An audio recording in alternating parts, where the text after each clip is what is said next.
আসসালামু আলাইকুম রহমতুল্লাহ।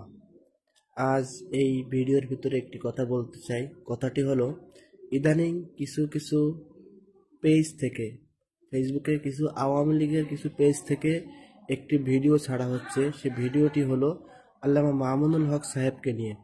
ওই যে সোনারগাঁও রিসোর্টের যে একটা কাহিনী, কল্পিত কাহিনী ছিল, এ যুগের নব্য ফেরাউন, বিদায়ী নারী, ফেসিবাদী শাহী শেখ হাসিনাটা কল্পিত একটা ঘটনা ছিল। ওই ঘটনাটা আল্লামা মামুনুল হক সাহেবকে এই জাতির সামনে খারাপভাবে উপস্থাপনা করানোর জন্য, তার মানুষের কাছে কালারিং বানানোর জন্য একটি ভিডিও বা একটি গল্প কাহিনী বানাইছিল। সেই কাহিনীটি ওনারা আবার ফেসবুকে ছাড়ছে।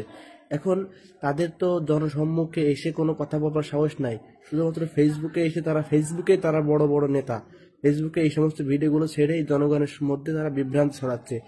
তো সংগ্রামী তাওহিদ জনতা, আপনারা যারা ভিডিওটি দেখেছেন, ভিডিওটি দেখে কেউ বিভ্রান্ত হবেন না। মামুনুল হক সাহেবের বর্তমানে মাথায় এখন টাক, তিনি হজে আছেন।